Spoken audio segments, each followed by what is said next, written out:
for the delay. We were trying to wait until Ms. Boykins got here. Invocation, Ms. Phillips?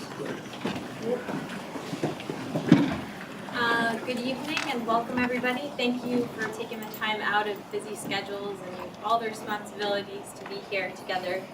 I have the honor of delivering the invocation during Black History Month. And as we all know, Black history is something to be celebrated and understood and lifted up every single day, along with the Black history makers of today. So in his poem, Let America Be America Again, Langston Hughes invites us to remember who made this country and who continues to make this country, but for whom full freedom has never been realized. I came across this poem printed in the program of the Gaydon Library's Black History Month high tea over the weekend. It was written in 1935, but it's deeply resonant today, and I'm just going to read a small section, but I encourage you all to read the full.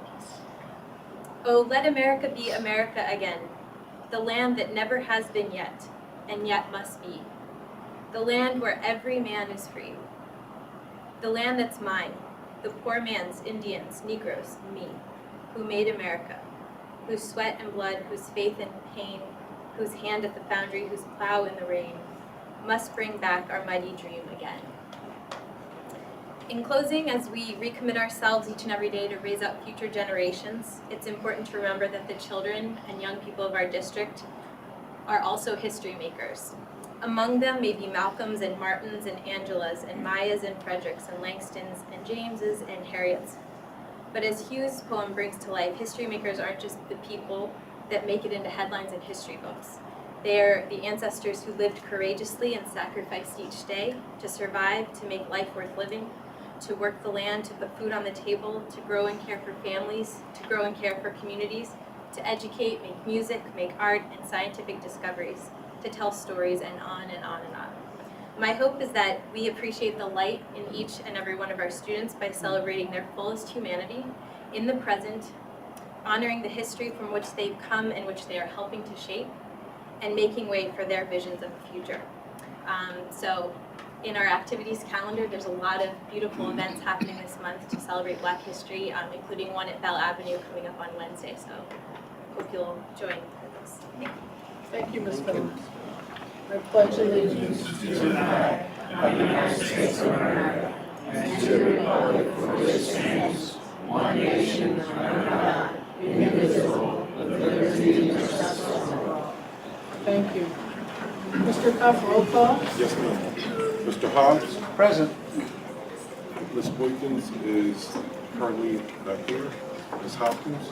Ms. Richardson? Ms. Phillips? Mrs. Finney? I'm here. Mr. Wright? Here. Ms. Hall? Yes. Ms. Lowe is absent. Ms. Stewart? And Ms. Tall? Okay, thank you, Mr. Cuff.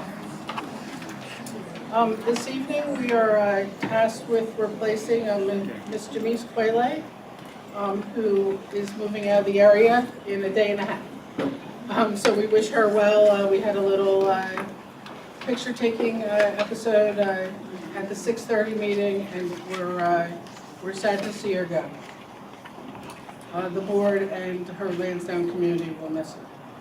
So next we move to the appointment of a school board member to represent Lansdowne Borough, Region 6. We are blessed to have two spectacular candidates. As Mr. Cuff calls the roll, issue a vote for Ms. Miller or Mr. Tong, please. Okay. I will call. Okay. I'm sorry, I'm going to read it. So, to appoint Mr. Tong or Ms. Miller as a member of the William Penn School District Board of School Board Directors to represent Lansdowne Borough, Region 6. This term shall expire December 2nd, 2019. So will someone make that motion? So moved. And will someone second it? Second. And is there unanimous consent of the form? In other words, everybody's just going to say a name when your name's called. Does everybody get that? You're just going to say one of the two names when your vote is called. Okay. Okay. Mrs. Finney? Miller? Mrs. Richardson? Tom. Ms. Wickers is not here. Mr. Hobbs? Tom. Ms. Phillips? I'm abstaining. Ms. Hopkins? It's still a hard decision. I'm gonna go, Miller. Mr. Wright? Miller. Ms. Hoff? Tom. You have a 3-3 vote currently. Okay. So, There is no rule under the law that requires a reason unless it's a conflict, unless it's a financial conflict of interest, in which case you were supposed to just accept it. No, but I'm happy to say I just wasn't able to make it to the interviews, so that's why I'm abstaining. all right, so we're at a 3-3 tie. That means that we get 30 days. Can you tell what the rule? The resignation is effective today, so the board has 30 days to vote at a publicly advertised meeting to fill the vacancy. The way the section of the school code is written, it requires a majority of the remaining members of the board to vote to approve. So that means there has to be 5 votes, because there are still 8 remaining members of the board, and 5 is the smallest majority number for 8. Doesn't matter how many people are at a meeting. This is not one of those where if you only have 7, you can win with 4. You need 5 votes with this board at the moment. You have an advertised work session. Which is advertised typically, I think, do we still advertise that as a potential voting meeting? Yes. Yeah. Committee, yes. So it could be added to your work session still before that 30 days expires. If the board has not taken any action, has not voted, with at least 5 yes votes to fill the vacancy, at the end of 30 days, a petition can be filed by any 10 taxpayer residents of Lansdowne Borough District 6, Region 6, with the Court of Common Pleas in media to ask a judge there to fill that vacancy by court order. Once a petition is filed, and more than one petition can be filed, any group of 10 or more can file petitions. Once that first petition is filed, this board will lose the authority to fill that vacancy. But up until that first petition, this board could vote at a advertised meeting to fill it as long as they got 5 votes. So the board has some options. This can be put back on the agenda at the work session. You can wait for the 30 days to run out and see what happens, but that's where we are. Okay. Mr. Tong and Ms. Miller, thank you for coming. Mayor Tony, thank you for coming. But no answer this evening. All right. All right. Board President. First I want to call attention to the HBCU College Fair that is Saturday, March 16th at 9:30 and 12 to 12:30 in Philadelphia. It's at the St. Paul Community Center. Please attend if you can, and it's of interest to you.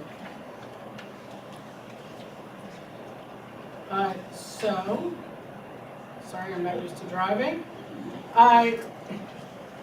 This is the good news for February 2019. The next listing session is next Monday, March 4th at Yaden at Bell Avenue Elementary School in the auditorium. Please come. We only have 3 left. They've been pretty spectacular all along. Please, any community is welcome in any borough. Please come to our listening sessions. Sorry, I'll move the Wi-Fi. FBLA Region 19 Leadership Awards. Charlene Canning, who is FBL Region 19 President and Penn High School FBLA President. Chelsea Lombard, Haja Leonard, and Aid Camara. Congratulations all. And there you are, see? Congratulations to Jafia Broadley, 3rd place in job interviewing. Miles Richardson, 1st place in broadcast journalism. He advances to the States. And Nashari, our own Nashari Stewart, 3rd place in intro to public speaking. Congratulations. Very good.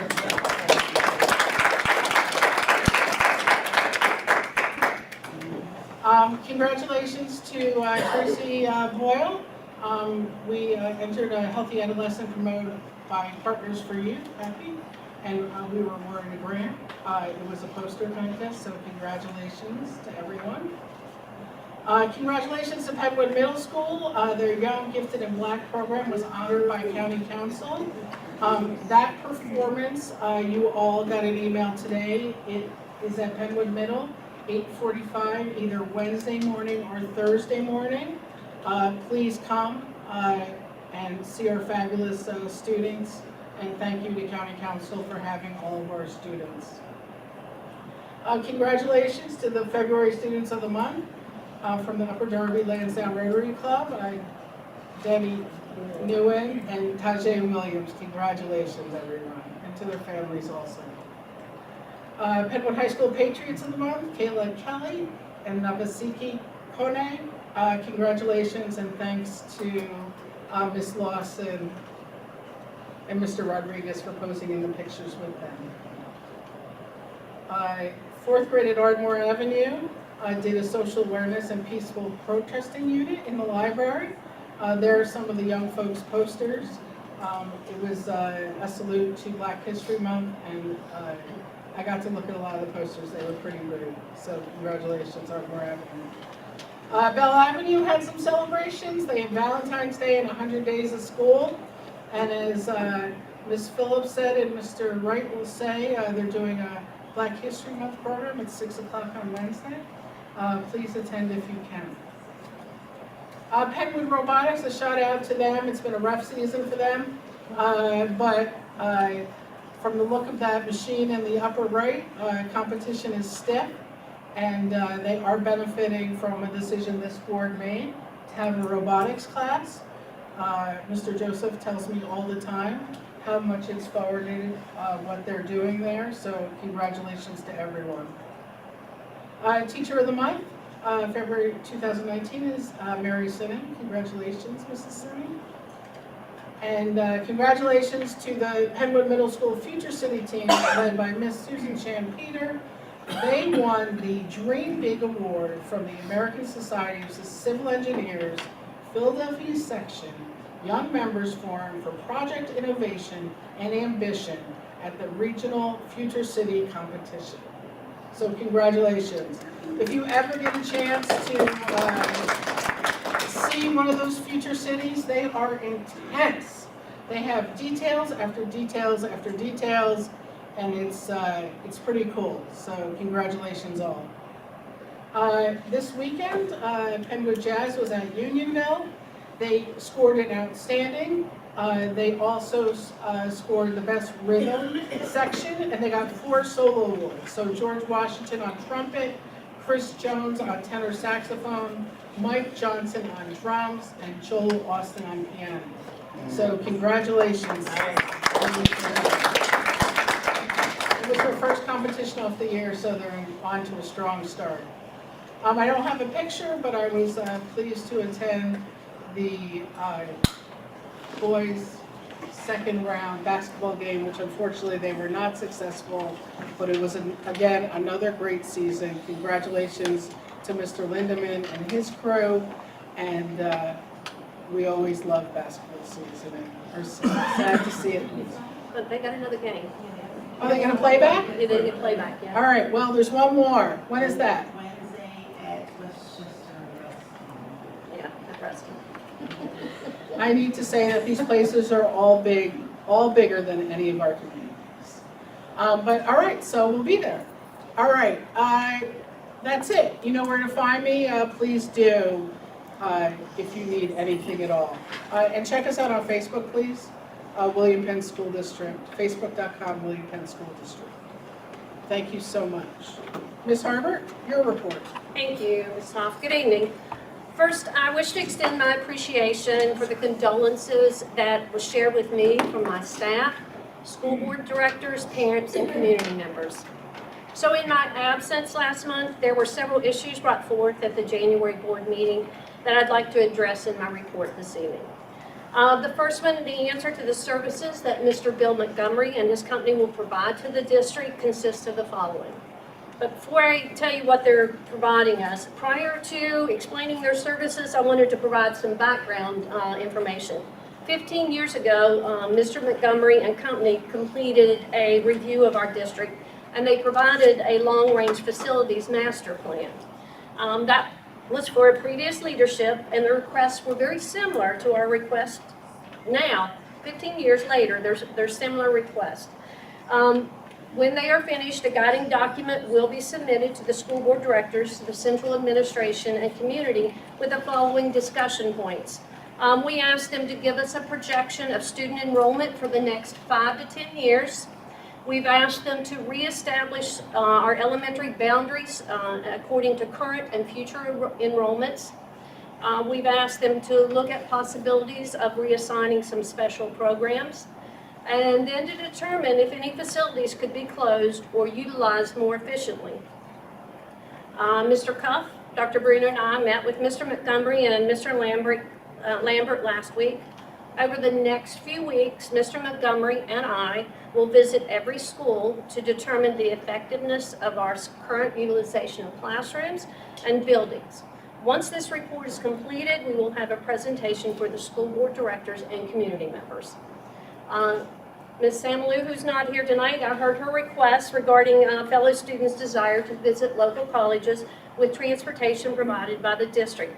I truly wasn't aware of this request until last week, but this week I have already worked with the high school administration. Mr. Rodriguez, he reached out and he found out that Ms. Samalou was absent today. He will work with her to get the colleges that she's requesting. We will then determine what we hope to accomplish in those visits, feasibility of requested colleges if they're available, and the dates they're available, the number of students who are interested, and then the cost of transportation. We will then present that to everyone. I understand that Amesweb was again brought to the attention of the school board directors. On February the 14th, identified special education teachers participated in a full day of training. The purpose of the training was for the identified teachers to do turnaround training regarding benchmark testing for the other special education teachers in their buildings. I made myself available in the afternoon to sit in on some of that training. The benchmark testing turnaround did occur on Friday, February the 15th. The next step is to train our teachers to do progress monitoring. There's a lot of work and a lot of things to know in the Amesweb. I do know that our teachers are beginning to utilize the Amesweb program as we've had a flurry of requests and our assessment office to enroll students into the database. Last but certainly not least, the concerns of bed bugs in our buildings was brought to the school board director's attention. The school district does have a protocol that is followed in all of our buildings. Once a bug is found, the bug is taped onto a piece of paper, it's taken to the office, maintenance is made aware, and the exterminators are called. After school, the exterminators come to the building, identify the bug, and if the determination is made that it is a bed bug, the room is cleaned and exterminated. Protocol is to notify parents of a bed bug was found in their child's classroom. We do not notify the entire school unless we find a serious problem. An information session was led by extermination company Ecolab for our administrators to assist them in following proper protocol. In your folder, school board directors, you have a handout from Ecolab. I actually have extra copies up here. If members of the audience want it later, we can absolutely give that to you. I know that on Monday night, there was a request to find out what field trips were being provided at the high school. I do have that, and it's in each of your folders, school board directors and audience. If you want that, you can provide it.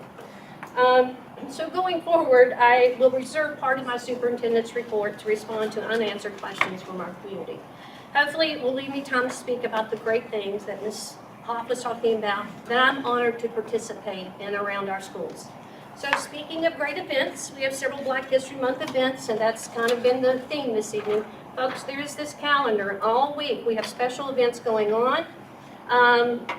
I will be attending the Black History Wax Museum at Walnut tomorrow. Bell Avenues, which has been mentioned twice, Black History program on Wednesday night, encourage you to come. And the middle school's Grill and Chill.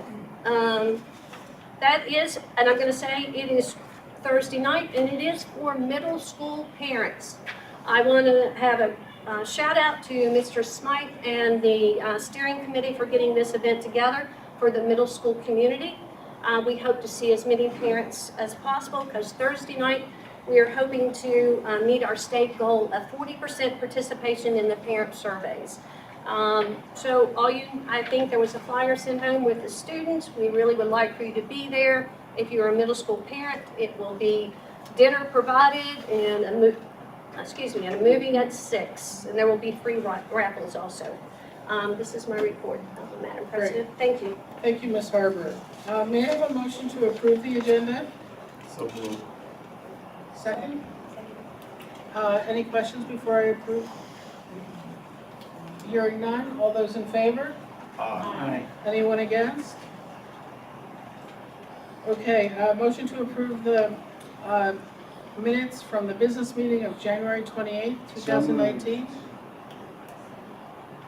Second? Second. Great. Any questions? All those in favor? Anyone against? Okay, motion to approve the minutes from the February 19th committee meeting of the whole. So moved. A second. Any questions from the board? Hearing none, all those in favor? Anyone against? Thank you very much. Student representatives, what do you have for us today? Good evening, everyone. Tonight, Caitlin and I are coming together to discuss an important issue that's affecting both the 9th grade academy and the Green Avenue campus. At the Green Avenue campus, there's a National Honor Society, but there's no National Junior Honor Society. And so the 10th graders are not allowed to join, even though in 9th grade they can, and there's a program for them. As a former member and president of NJHS, I know this can be very discouraging because during your 9th grade year, you're working hard on getting your service hours, and the advisors are preparing everyone for NJHS next year, only that doesn't exist. Not to mention that there's no warning of this at all. Students from the 9th grade academy walk in expecting their hours to qualify them for a spot in NHS, and so this is even more upsetting. I've spoken to many students, and they believe that it isn't fair, and we would like it if you could review this or possibly implement in NHS at the Green Avenue campus or allow the 10th graders to join NHS so that their efforts in 9th grade aren't wasted. Got it. As you know, I'm a 9th grader. I get the chance to be a part of National Junior Honor Society for 9th grade. The students get to be in National Junior Honor Society from 7th through 9th grade. As Nasha explained, the National Junior Honor Society ends in 9th grade, and in 11th grade it becomes National Honor Society. Yet in 10th grade there is no National Junior Honor Society nor National Honor Society. Yet in 9th grade we work hard to gain the hours for our college transcript. Yet in 10th grade we don't have anything in place to allow us to continue our experience as National Honor Society members serving the community. So thank you very much, ladies. Yes, thanks. So the question, just for clarity, the question is, why can't you do it in 10th grade? Yes. Because you can do it 7th to 9th, but there's a gap in that 10th Yeah. grade, but you can do it in 11th and 12th also. We will absolutely find out. Thank you so much. We'll have that answer for you. Thank you. Yeah. Thank you for bringing that to our attention. We have no special awards this evening. May I have public comments regarding agenda items, please? Any questions regarding agenda items? Okay, hearing none. Any communications, Mr. Cuff? No more. Thank you. Committee reports. Ms. Phillips and Community Relations, please. A1, Penwood Middle School Future City Team awarded at regional competition, which Jennifer spoke about. High School Junior receives Widener University Leadership Award. Lone Samalu Penwood High School Junior was selected to receive the Widener University NBC 10 High School Leadership Award. The award is highly competitive and is designed to recognize high school students in the greater Philadelphia region who embody Widener University's commitment to develop and inspire leaders to effect position change. A3, Penwood Middle School presents Annie. This is taking place at Penwood Middle School Thursday, March 21st and Friday, March 22nd at 7 p.m. and Saturday, March 23rd at 2 o'clock p.m. Great chance to see our students perform. A4, Penwood Middle School presents annual Music in Our Schools Month concert, and this will be held on Thursday, March 28th, 2019, 7 o'clock p.m. at the, and this is at the Penwood High School, Green Avenue campus. A5 Lansdowne Upper Darby Rotary Club February Student of the Month Awards. You can read about them on the back, and I know Jennifer just spoke about them as well. Danny Nguyen and Tajay Williams.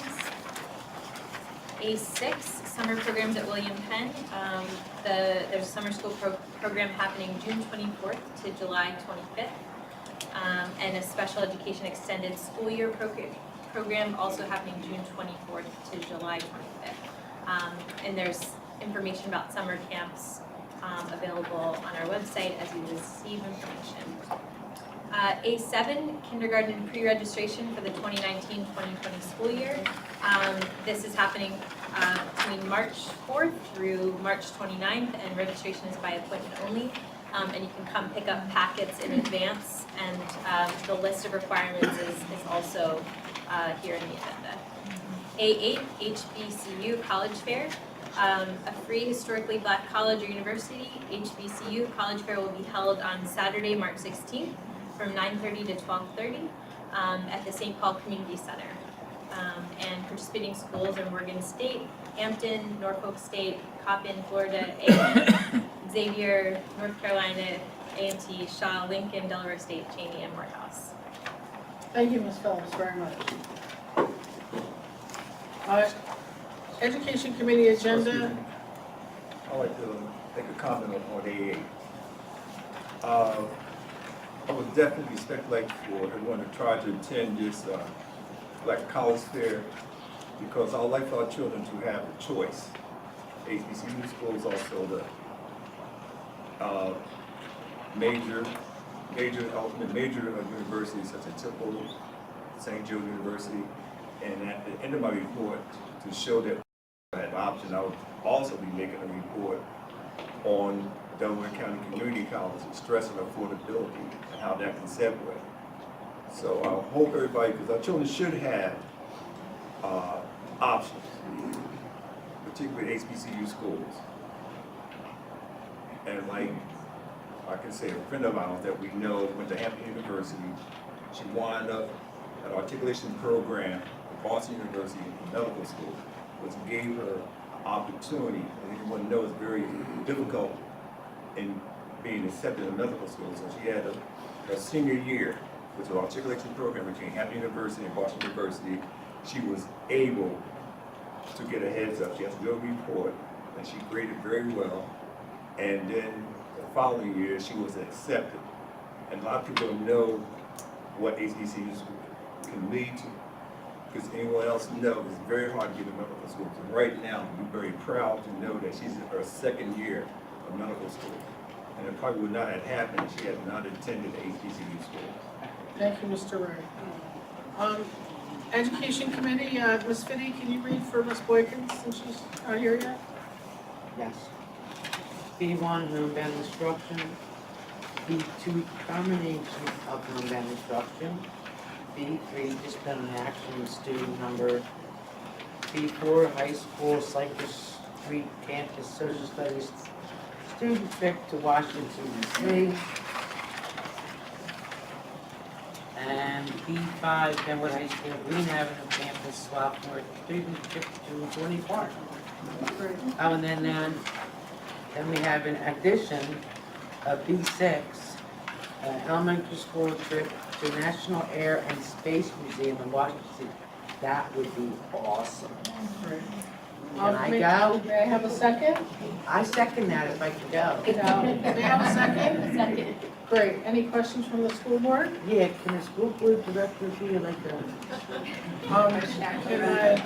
Any questions? Hearing none. All those in favor? Aye. Anyone against? Thank you. Can I be a second? Call them up. Mr. Wright, personnel, please. Thank you. Superintendent recommended the following personnel actions. C1, retirement, professional staff. C2, resignation, professional staff. C3, appointment support staff. C4, leave of absence. C5, retirement professional staff. C6, resignation professional staff. C7, appointment professional staff.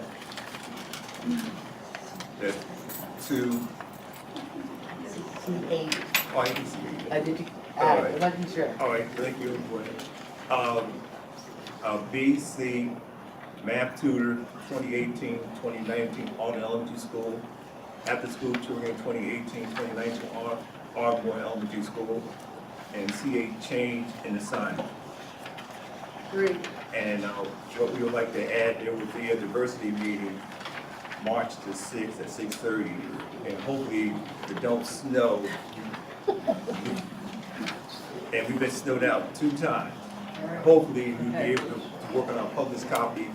And like I said, hopefully afterwards, I know I promised that we'll have a celebration for all the hard work. So I have everybody names who attended, and hopefully we can get some celebration. We will be one of the few schools in the state of Pennsylvania that would have a diversity program under the act, which we're very proud of. Thank you, Mr. Ray. May I have a second? Any questions from the Board of School Board Directors? Yeah. Yes, ma'am? With all the retirements, with all the resignations, leave of absences, how are we doing, I guess this question is to Joe, how are we doing people stepping in and coming and fill the spots? Well, we had 2 teachers retire in January, Mr. Gilbert and Mr. O'Brien. Those positions have been filled, and there's 10 other teachers retiring in June. So we would start the total of 12. This year, but we still got more that are staying and not retiring right now, right? Correct. They're staying to the end of the year. Okay, I see we're losing C1, Margaret Mary Sharon. I mean, she's been in the district since '84. I want to thank her for her working with us all these years. Catherine Lord, 1999, God bless him. Carlella Williams, Information Technology, 1986. I mean, I'm reading on to the years that they dedicate their years to our district, and I want to thank them for our services. That's what we must, I mean, I do this. I mean, I'm not saying nobody else does, but I'm looking at the years, and I'm voting no on Margaret Mary Sharon on guitar tomorrow, okay? But I wish them well in their endeavors, and I thank them for the years of service. I didn't see on here, Joe, anything, are we having openings for SSOs or no? Now, we have 26 people, and they're all filled. 26 people, and they're filled, right? Correct. All right, do we have any for, if anybody should call out, do we have any Subs, subs? yeah, that's what we're meeting on Thursday. Mike Simmons with a proposal, and Ms. Harvard and Mr. Cuff and I, and Mike has a proposal to look at redoing some of his, staff and financials. So Okay, so you're gonna meet Thursday? Thursday at 9. I guess I have to ask this question later in regards to Mike, but you're gonna meet Thursday, do you know what time? I can't be there, I know that. I think it's 9 a.m. Huh? I think it's 9 a.m. 9 a.m.? Okay, so you're gonna listen to that proposal and what he has? Yes, sir. Okay, because I think he's done a lot for the district already, he's been a year and a half. He's been hired as director, but then he's now a supervisor of SSOs, right? So, we voted for director, If but I don't you- remember voting for a supervisor, I'm just asking that question. Okay, let them get an answer. I asked to stick to the agenda today. I know Robert Wright went off a little bit, but I thought I'd go off a little bit too, I just wanted to. Okay, so we're gonna get you an answer for that. I like to have it ASAP, Okay, because we as a board have to approve them kind of changes. right. Jeff will give you a call tomorrow. Could you, Jeff? Yes, Do you want me to give you my number publicly, because everybody knows it? I have it. All right, thank you. Thank you. Any other questions from the Board of School Board Directors? Yes. Yes, sir. Would it be a retirement dinner this year? We always plan a retirement dinner, yes. So, And we'll plan something special for these individuals, like we say, they do have long-standing with the district. absolutely. All right, thank you. Any other questions? Hearing none, all those in favor? Aye. Anyone against?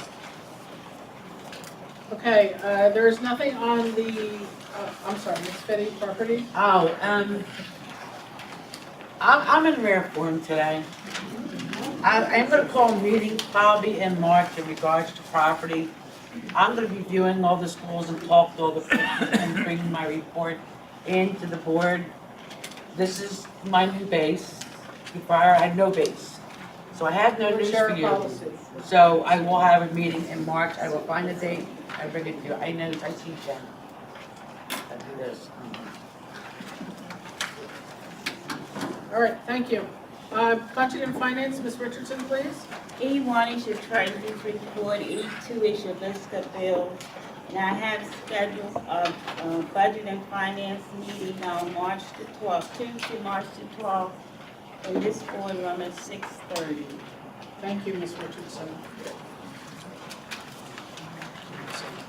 Oh, I'm sorry, may I have a second? Any questions on the Budget Committee report? Hearing none, all those in favor? Aye. Anyone against? I am the new chair of the Policy Committee. We will have a meeting sometime in the second quarter of the year, so that's April, May, or June. I want to allow Ms. Richardson to get the budget stuff out of the way first, so we don't bury the school board directors. So if you have any concerns regarding policy, please drop me an email. New business? Yeah? All right. Oh, sorry. Solicitor's report. Sorry, I didn't turn my page. There was a brief executive session this evening to discuss two separate litigation matters, one personnel matter and a property matter. Thank you. Thank you. Any old business, Mr. Cobb? No, ma'am. Any new business? No, ma'am. Oh, new business, sorry. We have the, yes, sir. Was there gonna be a report on the tour at Bell Avenue? Yeah, yes, we're gonna get through new business first. Right. We're gonna do new With the business, old business? right, Okay. but it's new business because it's not Okay. on the agenda. I know, but when you said new business, and straight to old business, I didn't wanna miss that report.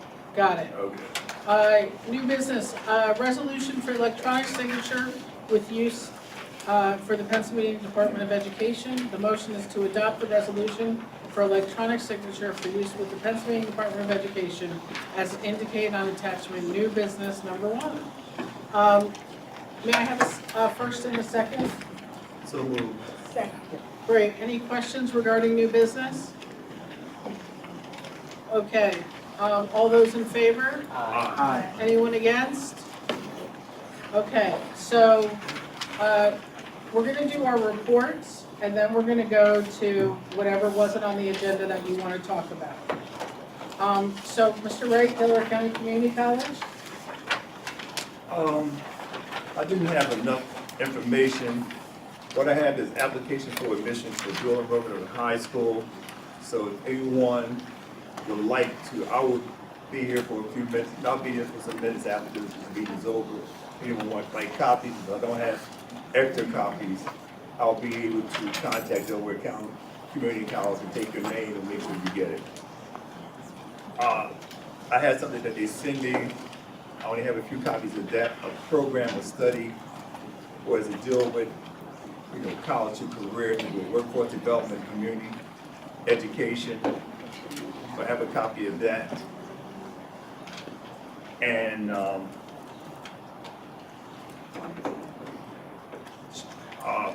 have a small, see how dual enrollment can accelerate your college education. I'm just excited that we've been one of the leaders in that area, because every time I turn on the TV or read in the newspaper across the country, they're talking about dual enrollment. And I'm very proud that we've been the leader in that area. Oh, no, they can come, because I have enough for everybody, just get their names. And, but I do have this. From Delaware County Community College, I have their fees. I do have enough for everybody if they want that. And this is one on tuition fees per semester. Yeah. So I have that, so that will conclude. And also like to report to Delaware County Community College, you probably read in the newspaper that Delaware County Community College is hopefully going into an agreement with Archbishop Pendergrass and Bonner, to move 2 of our campuses to, from Southeast, Southeast Center, that's in Sharon Hill, and also in Upper Darby, and Barkay, Barclay Center. Upper Darby, Barkay Square.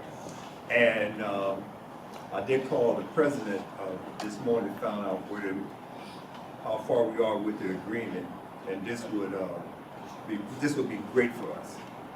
That our students would have access, like I said, it's all about options. So it said Dr. Black will be back tomorrow, and I will give her a call, and hopefully we can talk about it again. Great. So that will conclude Delaware County Community College. That's all. Thank you, Mr. Ray. That's all. Ms. Finney, Delaware County Intermediate Unit? Well, the first meeting I couldn't attend because I was very sick. I had no voice, you believe that? The second meeting I called to say I would attend, but they had canceled. Because they can't, so I have no report for you. Great, thank you, Ms. Finney. All right, everybody have their pens? We have some action items to take with our legislators. If you would like to call your senator, and that is Anthony Williams, you can ask him to sponsor SB 34, which would relieve school districts from paying cyber tuition to cyber charter schools if they offer a similar program in-house, as we do. So that's SB 34. Anthony Williams is your person there. Please dial him up and ask him to support that. So you don't want to go to your senator, but you want to go to your state rep. And Mike Zabel, the rep that has Alden, is already a co-sponsor of this. It's HB 526, which is the House version of SB 34, which I just talked about. So you could call Margot Davidson, Joanna McClinton, Mike Zabel's already on it. Also, if you could, please call Senator Killian to register opposition to SB 299, which automatically increases funding to the EITC and OSTC tax credit programs annually by 25%. These programs divert tax dollars to unaccountable private and religious schools at the expense of monies being available in the state's general fund for things like basic education funding. So we are getting some real traction. I'm going to be Jennifer the Optimist right now regarding fair funding in our state. There was an article about, I think, Erie recently about how they want all the money to go through the formula. Right now, 11% of the basic education funds are going through the formula. Using that method, it will take us 20 years to get caught up for funding. That is 20 years we do not have. They could at any point, your state legislators say, hey, we're going to put all the funding through the formula. It doesn't take any moving of rocks. It could just be done. But so far, they're refusing. So please, anyone you talk to, it's a very simple communication. Please put all the basic education funding monies through the formula. That's it. You don't have to know anything more, but keep that in your conversations at the grocery store, at church, at synagogue, please. All the money through the formula. Okay, that is it for the Legislative Council. So what we'd like to do is, yes, ma'am? Can you also put that on our website? Yes. Your ask, Yeah. and maybe if we could get a link to the I can send you. SB 34 and SB 299 Yeah. and HB 526, if we can get a link I to sent that you. for people, Yep. community can see it. Yep. And then lastly, at the community of the whole, you gave a listing of all the legislators. Yes. Is it possible that, or did we already put one on the table over there? It was on the table last week. It's on the website, correct? Okay. Yeah, it's on the website. So we got this handy thing. Ms. Hopkins, Mr. Cuff and I went to, what's it called now? Pennsylvania School Works. Pennsylvania School Works program, the beginning of February. They gave us this great list of our new legislators, who they're responsible for, all their information. It's on the website. You don't have this information anywhere where they're all like brand new. So just go to the website and it's all there. You can print it out and put these people on speed dial and call them often. Thank you. Thank you, I'll get that done. All right, so school board directors, anything that wasn't on the agenda that you want to talk about, starting with Ms. Phillips. Ms. Phillips. Yeah, there were several issues. The schools up to par that didn't have a fire alarm system, they are now up to par. I don't think Walnut is really started yet, am I correct? Actually, we had a separate vendor come into Walnut Street, and we have Walnut at the bar. So we're probably gonna have a larger scope of work that we're gonna do this summer in all the buildings. So we're gonna look at that and try to revamp some of what we do.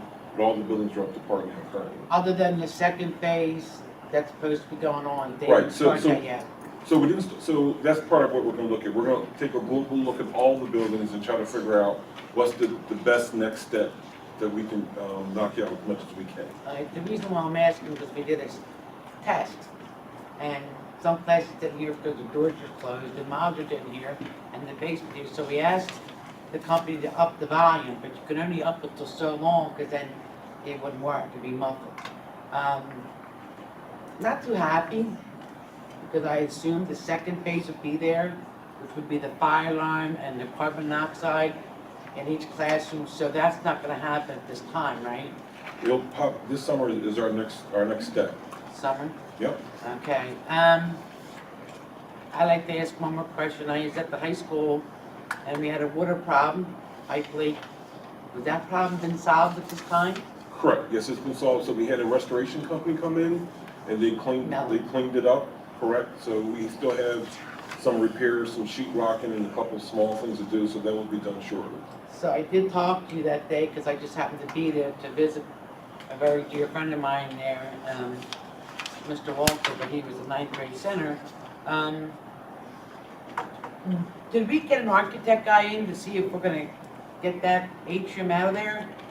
So we did have that discussion, so yeah, so we did bring an architect and it would be more problematic to rip it out as far as structurally to pull that out. So we had a discussion while we were there with the gentleman from Mellon Restoration, and we talked about, and with the teacher in that room. So we had a discussion of, the issue is gonna be the glass up top, was whether or not we can replace that glass, put plexiglass in, because the teacher said he would like to maintain it now, because actually that whole area is cleaned out now. So the teacher said he might incorporate that into part of his curriculum or what he's doing. So the option is you may keep that then? Right now, we're gonna keep it. The option is, what do we do with the glass and to make it more accessible for the Do we have a teachers? report from the architect that came and looked at that? We don't have a report, we have a verbal report from him that said structurally, it would take more to rip it out, to take it out than it was worth. Because my problem is, I asked for that to be moved 5 years ago. All the metal framing is rotted out. The floor, it's kaput. Everything in there is no good. And when I stopped in there, well, Frank, you were running before me, I kind of ran after. That whole thing, I mean, there was water, I mean, it was a disaster. I think that whole thing is really an accident waiting to happen. So I don't know how structurally you're gonna make it better when all the metal's rotted and the floor's rotted, all the pipes, everything's kaput. And it's only put in by a bolt this big. And then the bottom has a metal that goes like this and this, and straight metal that's screwed into the wall with a bolt like that. And I talked to that teacher today, he said, I would love to get rid of it, I'd get more room and windows and more air in the classroom. So I think it'd be costly to try to fix the problem than get rid, that's my assumption. Because it has been a problem prior before. This was 5 years ago. So I'm just gonna, will the architect give us a report of what he's or she is thinking? I don't know, we did not ask for a formal report on that. That was a discussion we had when we walked through them. Yeah, walked through with well, Can we I would like to get a report? report from So I whoever we I got. can ask for a report, but I know that they'll probably be coming forth with a couple other issues as well too. So I can ask for them to discuss it then. All right. Thank you. Mr. Wright? Yes, I have two items I want to discuss. Bell Avenue, we didn't go over it. I'm really requesting our school board directors.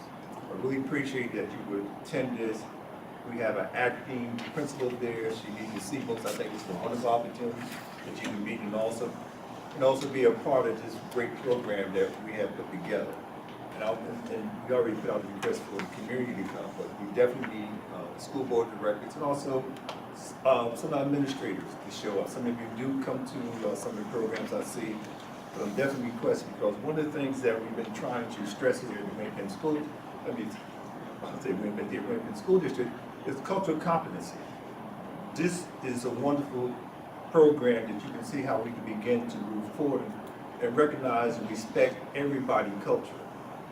We would have the children I'm excited about would do kindergarten would do first grades sing with sign language, sixth graders sing Black American Wax Museum, multi-grade Rubik Cube, exhibit famous Black American portrait and by Miss Ingram, the director. And then the guest performance would be the Trumpet Chicks. They were featured on television over the weekend. They're just fantastic. They come from Camden, New Jersey, and many of them will be aspiring musicians and also aspiring students. Then we have Universal African Dance and Drum Ensemble, which is known across the country and internationally. It would be great, and I spoke to the founder. He said, normally, sometimes you're going to bring the Stillwater, but for us, you're going to bring the Stillwater. So everybody I see, the audience will show up. It would be great. So you know, you're going to call you out. And so, and last, I want to thank. The day and the time? Oh, the date is February 27th, 6 p.m. as dollar admission.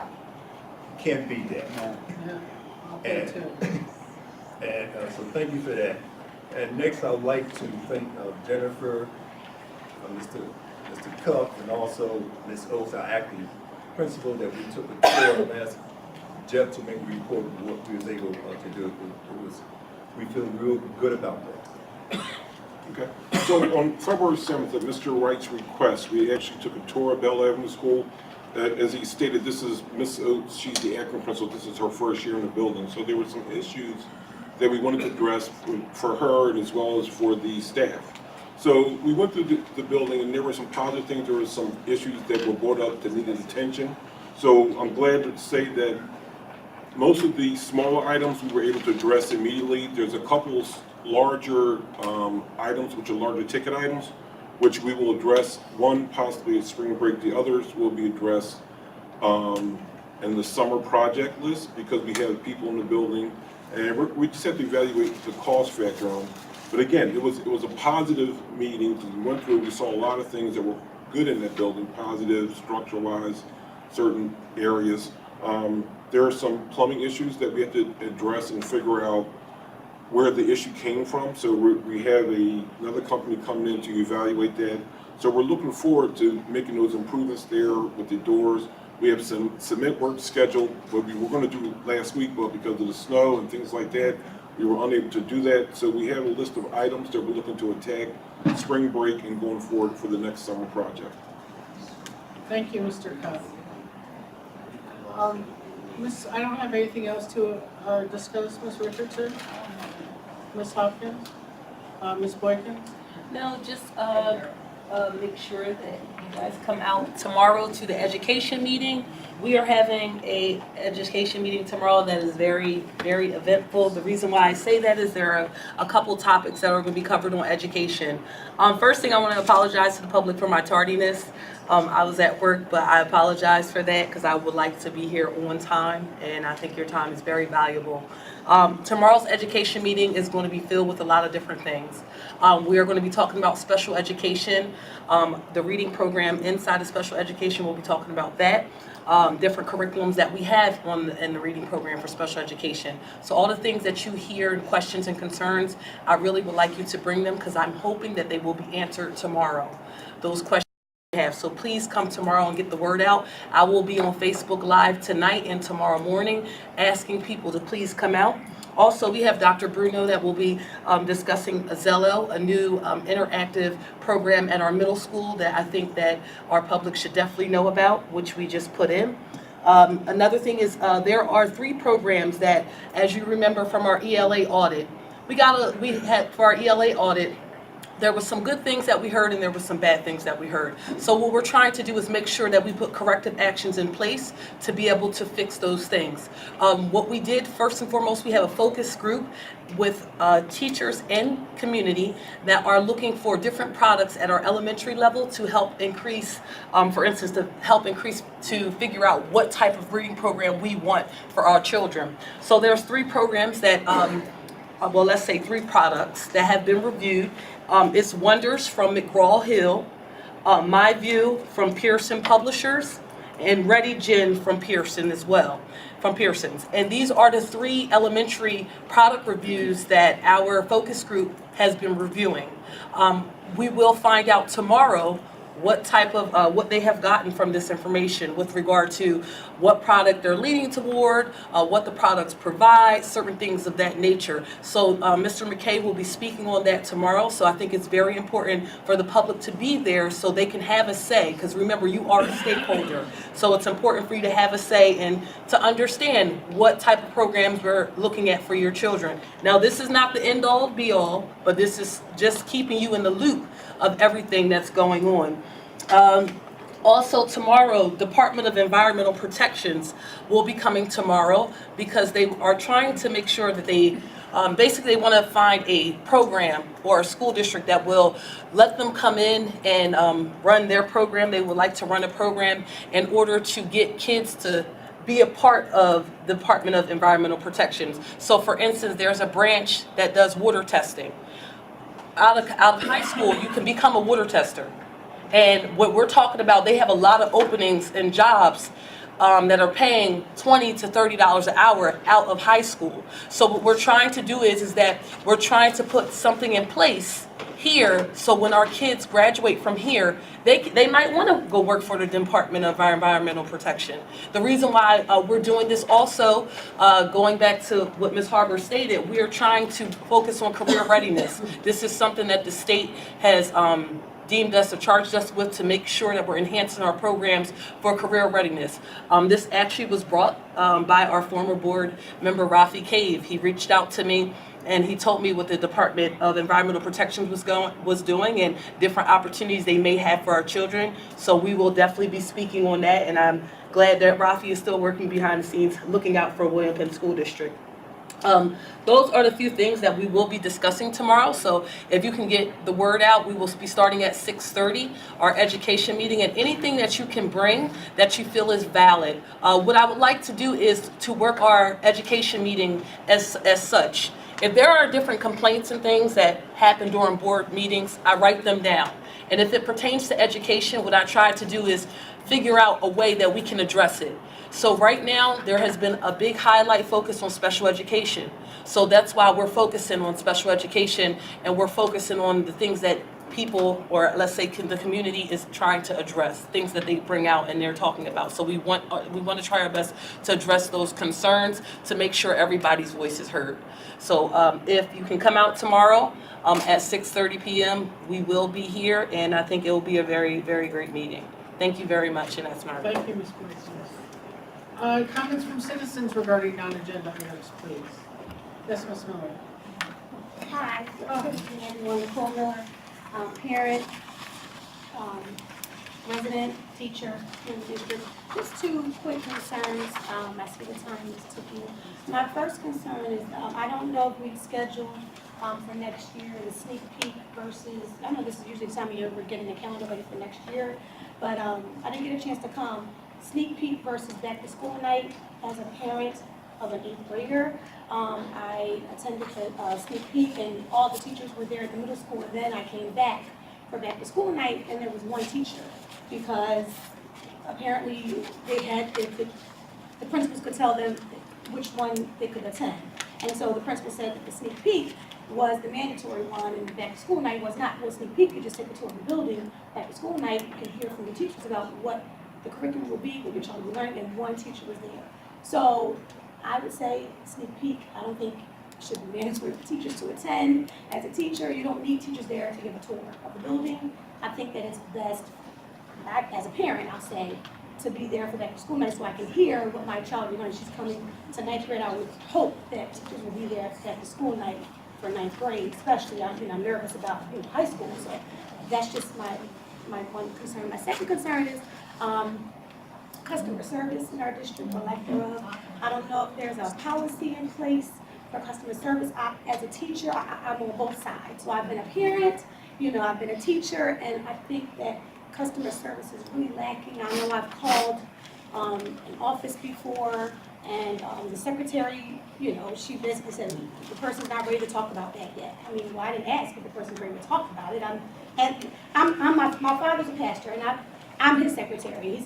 And so when people call me, my father will tell me, I'm not ready to talk about it, but I would never say that to the person. I would say, give me a couple weeks, if you have some things to sort out, and we'll get back with you. I would never say what they're ready to talk about. I just would never say that. And just the customer service here is really lacking. I don't know if there's a policy in place where we can put some, quality assurance for training purposes, something like that in place. It's on the phone because it's really necessary. I mean, I teach my kindergarten students, 5 years old, to, be careful what you say to people, we're a family here, and it just doesn't feel that way, and I just had to say it.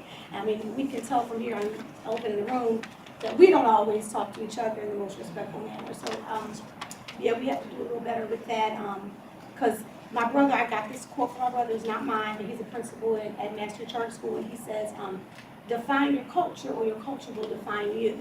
And I think at this point, our culture is defining us, because, we're not known to be warm and fuzzy. It's a small district, we can be. I know I went to school here, it was always very close-knit and warm and fuzzy, but I'm starting to get very cold feel, and I don't like it, so I just wanted to address that, and maybe we can get something in place for customer service here. It is necessary, so thank you very much. Anyone else on non-agenda? Ms. Lewis? Hi, how are you all? Ms. Lewis, Yaden, my daughter, the thing I want to talk about tonight is the high school. I told my daughter I would support her as much as possible.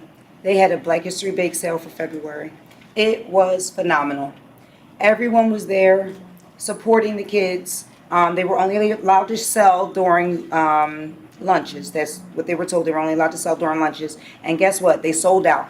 Okay? They raised a little over $200. I was so proud of her.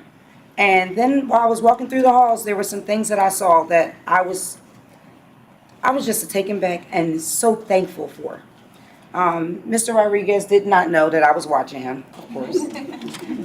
But the kids were smiling. Some of them gave him hugs.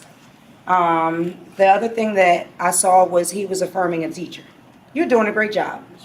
And that's something that I think is extremely important. I'm told that at work.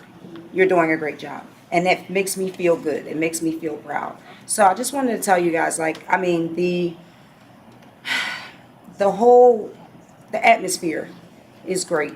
And I'm very, very thankful to be able to support my daughter in her endeavors to do whatever she could. It was a big sale for the junior class. And we're planning on doing another one for next month. And I'm looking forward to being there again next month. I spent about 2 days in the high school last week, and it was amazing. So I just want to say thank you. Thank you. Thank you. Oh, and thank you, Mr. Rodriguez. Sorry for stalking you. That's okay.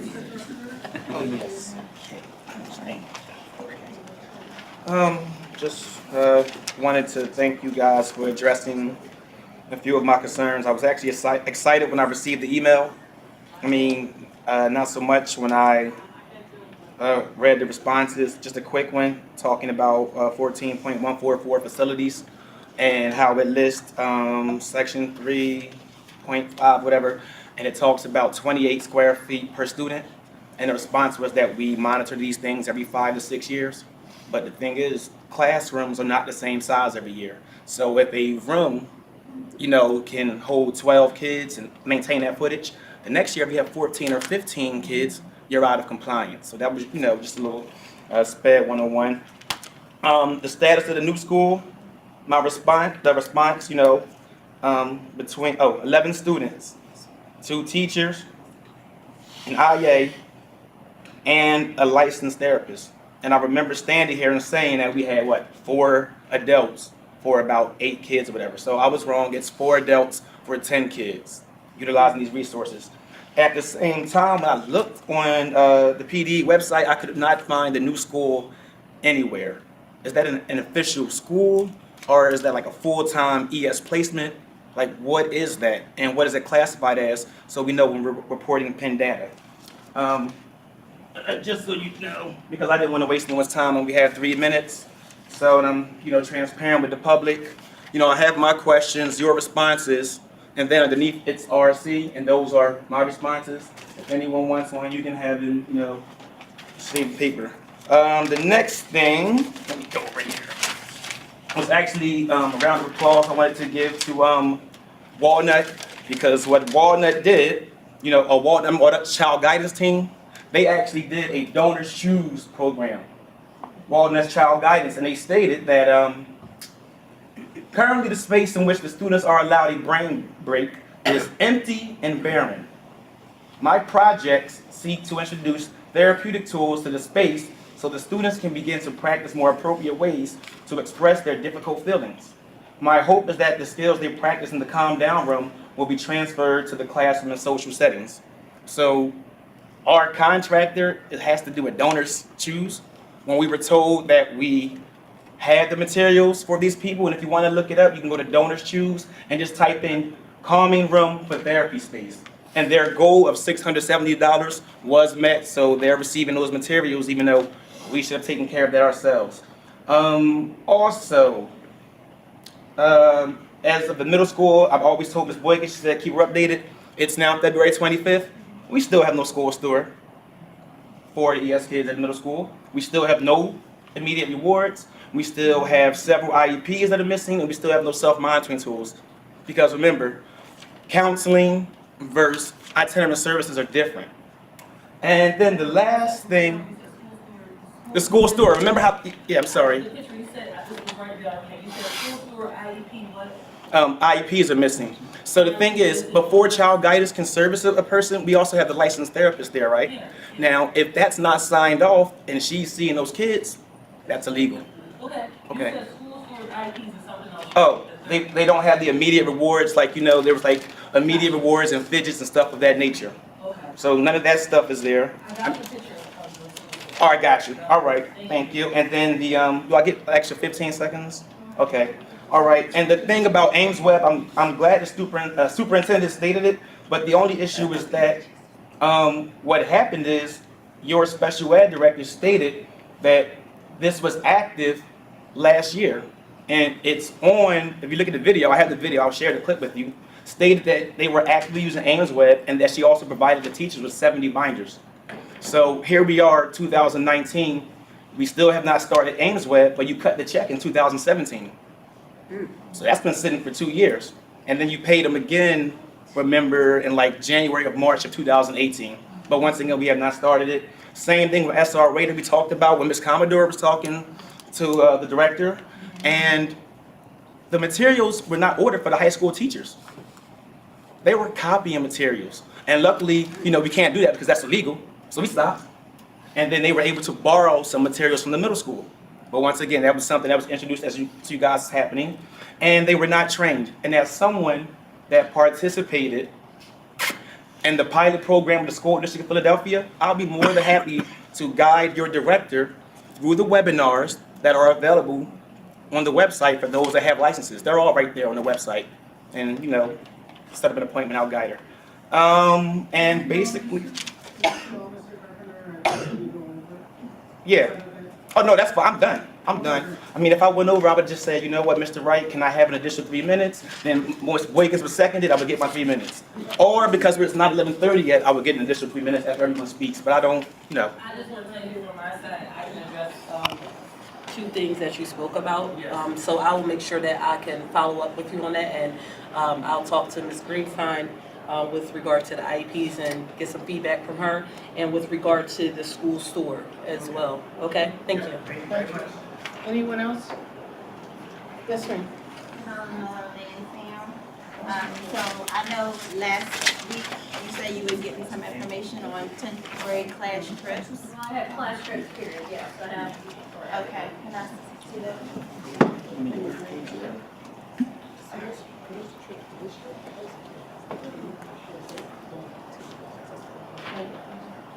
And so my next question was, for a few weeks prior, I asked about high school start time. On our website, we say that high school starts at 7:30, and again, my daughter is being marked late when she arrives at 7:15 or 7:20. And I think we all decided that we thought that was bad behavior to mark kids late if our school start time is actually 7:30 and she's still being marked late when she arrives at 7:20. So I just want to know, did we get a resolution to that, and why is she still being marked late when she arrives at 7:20? Okay, I don't know why she's being marked late, so I will check on it. Okay, it's even been so harsh where Mrs. Stevenson actually kicked her out of class because he was subbing for her normal teacher who does her homeroom because he doesn't like her. So I just want to let you know about that. I wanted to know about us being able to have teacher reviews as a parent and as a person who works in corporate. What happens is I do a review of those people that I work with, as well as my sponsors and my subordinates. And I feel like teachers and administration are people that work for us as a district. And as a parent, I should be able to write a review, especially of a new teacher who just entered into our community, to tell you how good they're doing or how poorly they're doing. And I think it's good for us to maybe put that into play, because what happens is we have teachers like, I'm not gonna say names, we have teachers who continue to move up the ladder who are not very good teachers.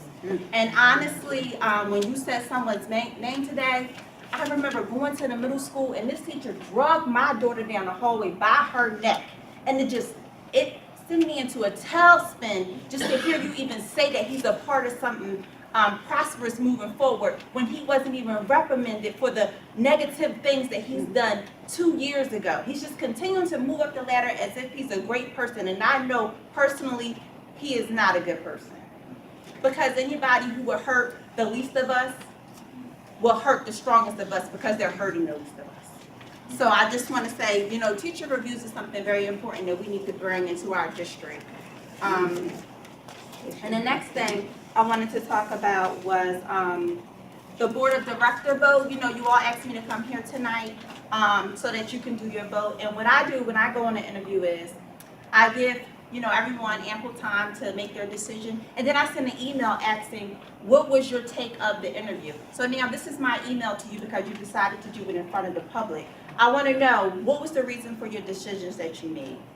And we'll start with you, Ms. Luella, because you voted against me. You voted for Mr. Tom. No, because you asked the other young lady over here, Ms. Phillips. She was allowed to provide her reading for abstaining, and you decided to give a board vote instead of informing me via email. So this is my no, Jim. You can't make a public decision and then don't allow me to know the reason for the decisions.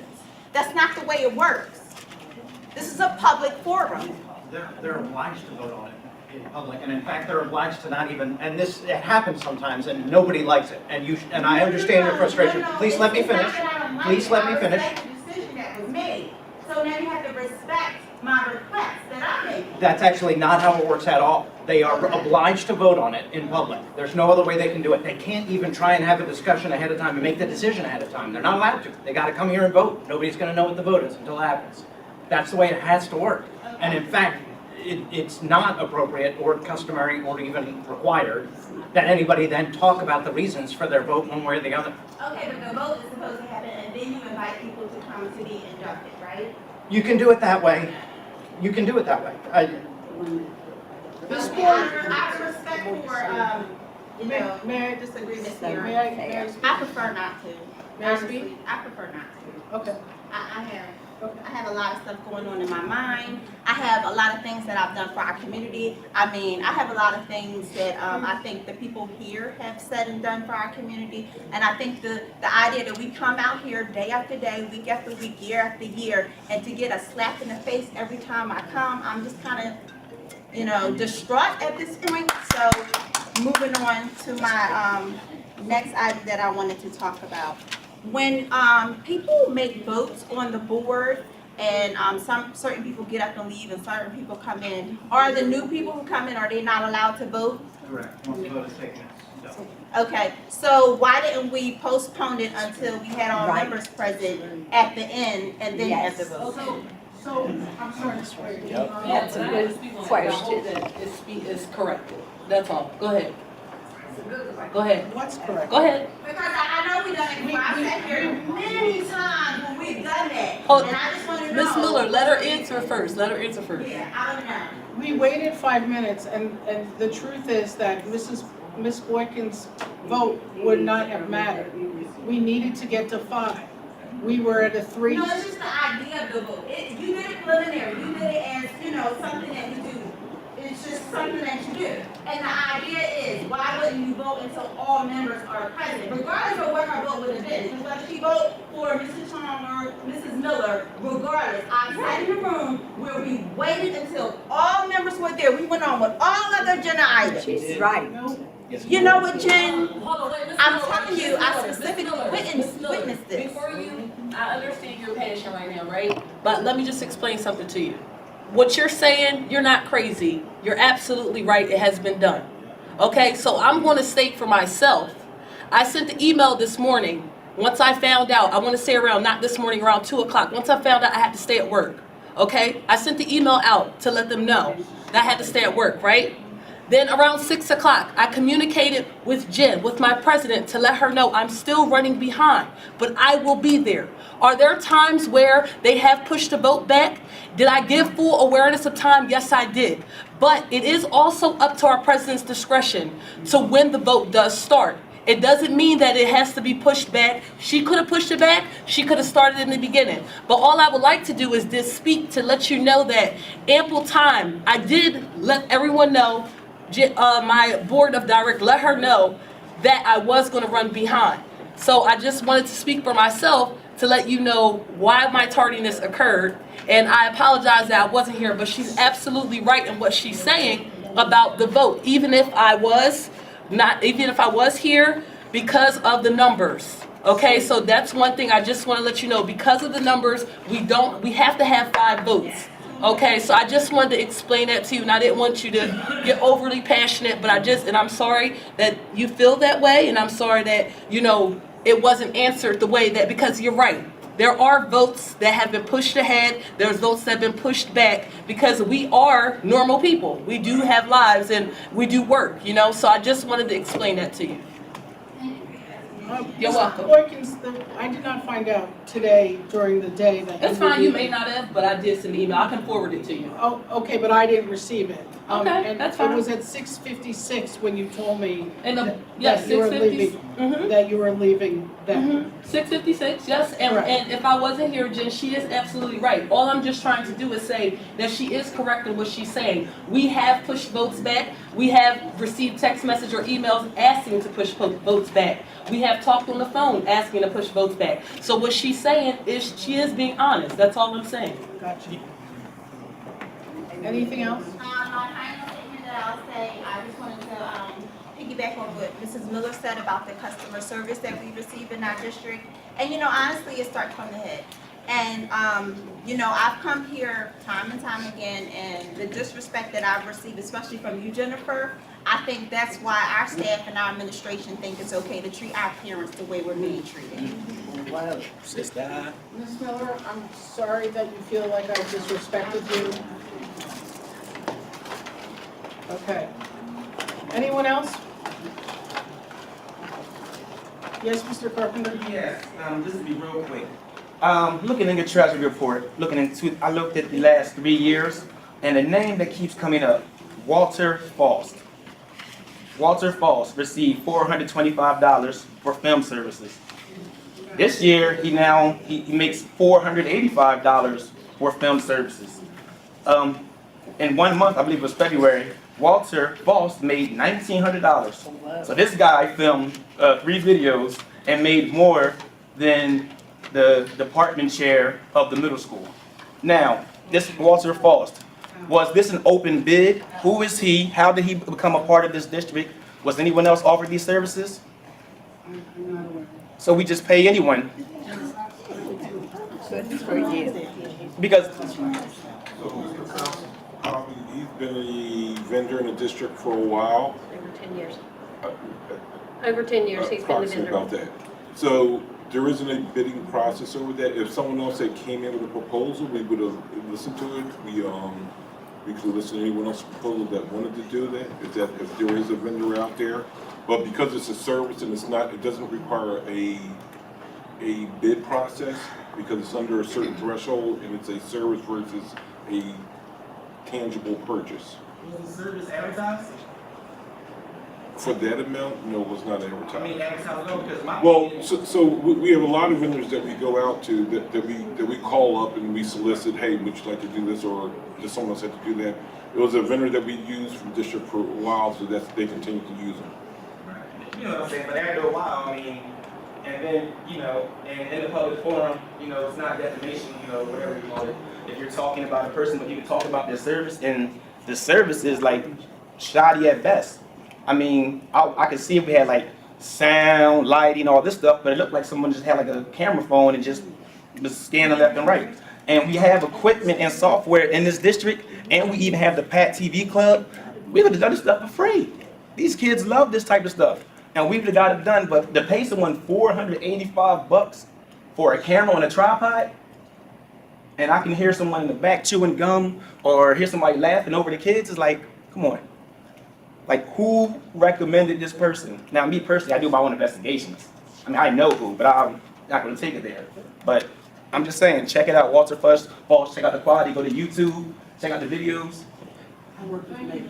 Okay. Good. Anyone else? The next meeting is Ms. Boykin's Education Committee meeting tomorrow, Tuesday, February 26th at 6:30 p.m. After that, Wednesday, March 6th is the Diversity and Minority